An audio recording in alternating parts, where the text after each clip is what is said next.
Olá, boa noite pessoal. Tá? Eu quero falar primeiro, dizer que eu tô com muita saudade de vocês, né? Mas realmente ainda não é hora da gente voltar. A gente tem que voltar com segurança. E eu espero que vocês todos estejam bem nesse momento, né? É um momento difícil, eu não sei vocês, mas eu gostaria de estar em sala de aula com vocês.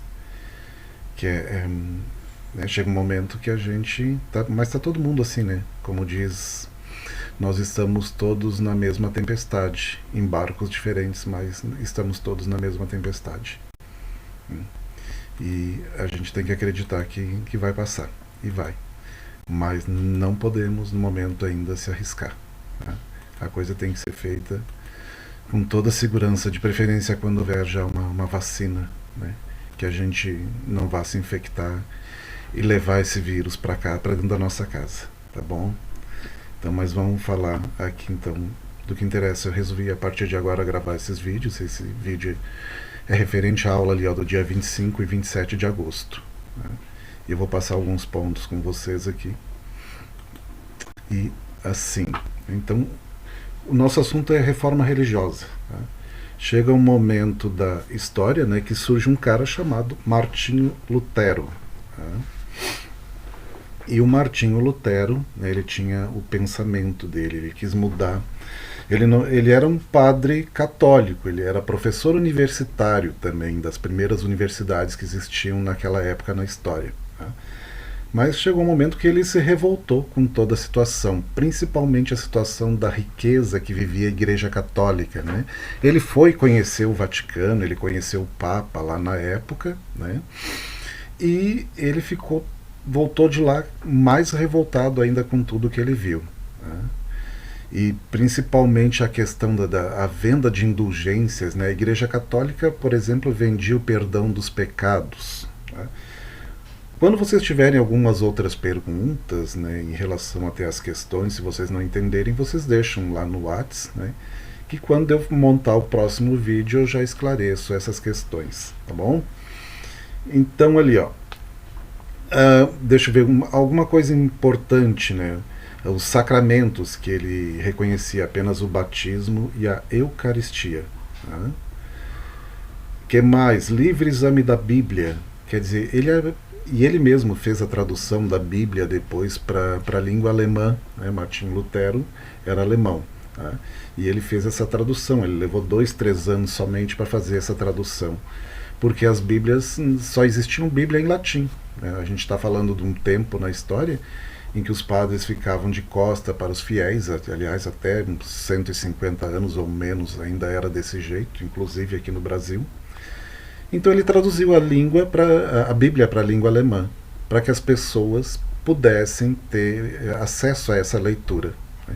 Embora se saiba que, né, que havia uma grande maioria, a maioria dos eram pobres, né, não tinham como nem comprar uma Bíblia, mas pelo menos os ricos teriam acesso e poderiam ler a Bíblia, né?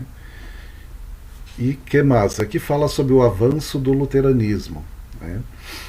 Então aqui, ó, os príncipes da Alemanha, eles vão ficando do lado de Martinho Lutero, né, porque ele vai travar uma verdadeira guerra, né? Vai ter muita gente que vai ficar contra ele, vai perseguir ele, vão querer matar ele, tanto que ele tem que se esconder.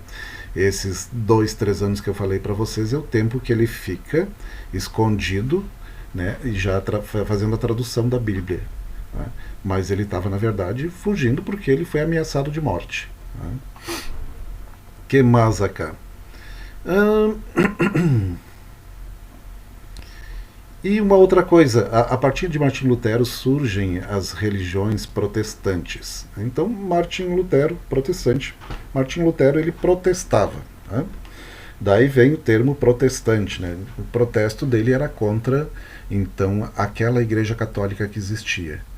Ele queria uma igreja menos descomplicada, digamos assim, para a época, né? Tanto que uma das coisas, por exemplo, né, que a gente vai ver nas igrejas protestantes que se originaram lá naquela época, as igrejas protestantes, elas não têm imagem de santos, né? A igreja católica vendia, pegavam vendiam pregos, né, os pregos de um palmo, assim, né, aqui está a câmera, né, dizendo que aqueles pregos tinham sido usados na crucificação de Jesus. Né. Tu também podia comprar naquela época, assim como tem os doidos hoje que estão vendendo terreno na Lua ainda, né, naquela época tu comprava um terreno no céu. Né. Outra coisa que a Igreja Católica vendia, que Martinho Lutero bateu contra, era o perdão dos pecados, né? A questão das indulgências. Então tu podia roubar, tu podia matar, meia dúzia, tá? Mas se tu pagasse uma boa quantia para a Igreja Católica, o Papa, né, muitas vezes pessoalmente, te perdoava do perdão dos teus pecados. Né? Então, um outro carinha que vai surgir na história, então João Calvino. Tá? João Calvino ele vem então nessa linha, seguindo Martinho Lutero. Né? João Calvino então aonde que ele veio? Na França. Tá? Depois ele foge para a Suíça. Tá? Que mais? Lá ele também vai fazer uma obra, ele vai escrever um livro. Né? Aqui.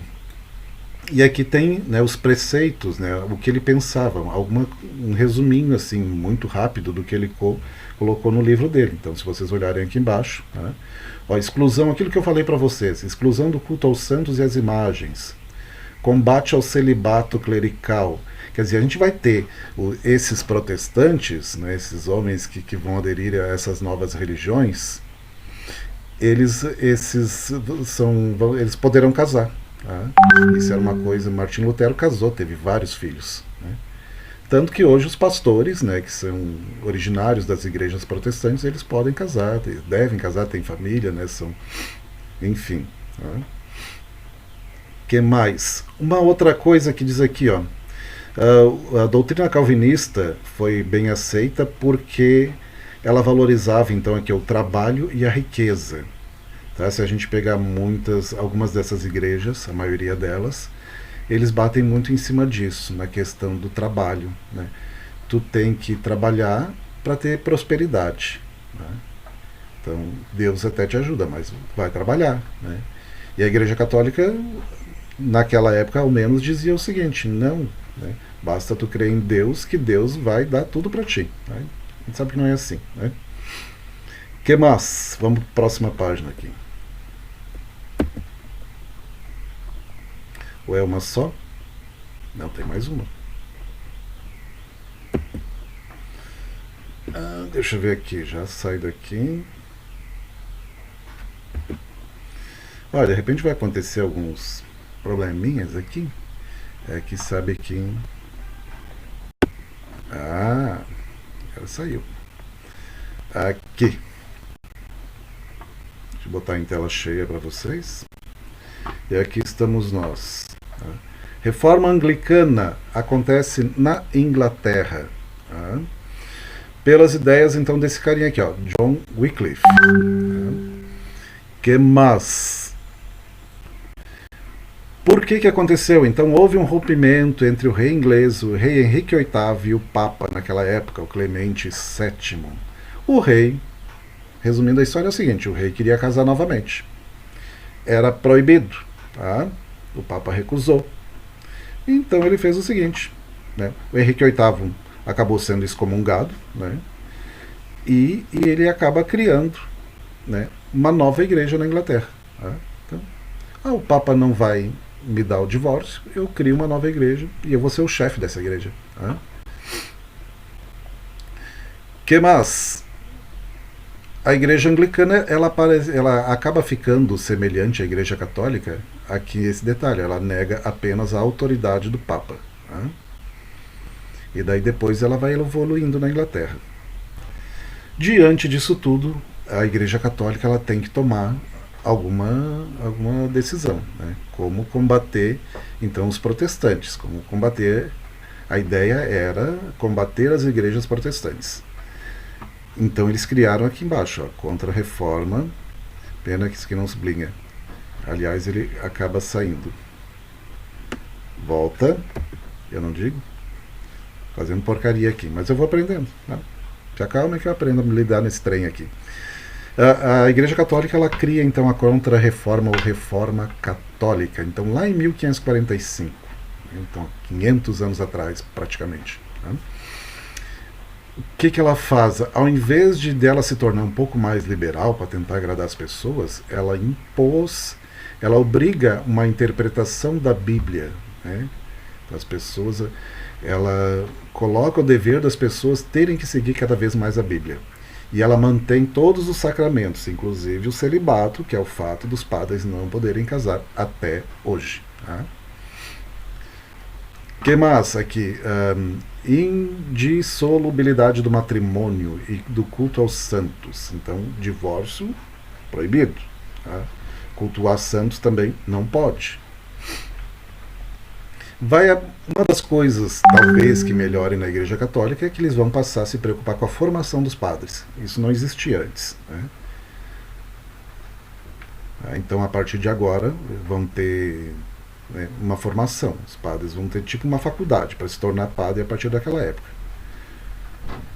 Hoje em dia, não sei se vocês sabem, existe a faculdade de teologia, tá? Que é a que forma os padres. E eles fazem mais duas faculdades eles têm que fazer. Teologia e mais a faculdade de filosofia.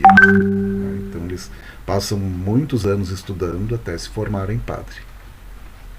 E uma das coisas que a Igreja Católica, se vocês acompanharem, ver se dá para acompanhar aqui a seta, eles criaram a Inquisição, tá? Os tribunais de Inquisição.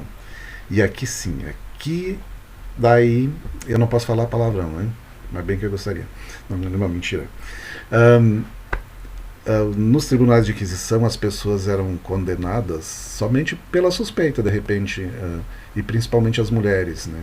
Mais de 30 mil mulheres foram queimadas na fogueira através do julgamento pelos tribunais de Inquisição. Alguém dizia, a mulher de tal é uma bruxa. Então lá ia ela para um julgamento e dificilmente ela escapava, né? Acabava indo queimar na fogueira. Então a gente vai ter alguns personagens, por exemplo, eu posso citar para vocês Joana d'Arc. A gente já falamos talvez sobre ela, já é anterior a isso aqui, ou é na mesma época, aliás. A Joana d'Arc foi queimada na fogueira da Inquisição. Tá? E mais também outros, né, não só as mulheres, mas os judeus. Naquela época, os judeus eram perseguidos e queimados também, né, nos tribunais de Inquisição. E outras minorias também. Uma outra coisa que eles acabam criando a Igreja Católica, dentro dessa formação dos padres, e a gente está falando em 1500, que é quando os europeus começam a chegar no continente americano, é a Companhia de Jesus, ou Ordem dos Jesuítas, que está aqui. Tá? Essa Ordem dos Jesuítas, esses padres jesuítas, eles virão para o continente americano a partir do momento em que os portugueses e os espanhóis chegam aqui na América. Tá? E qual é o objetivo deles? É catequizar os nossos índios. Tá? E para poder catequizar os nossos índios, eles queriam que os nossos índios acreditassem no Deus católico, né?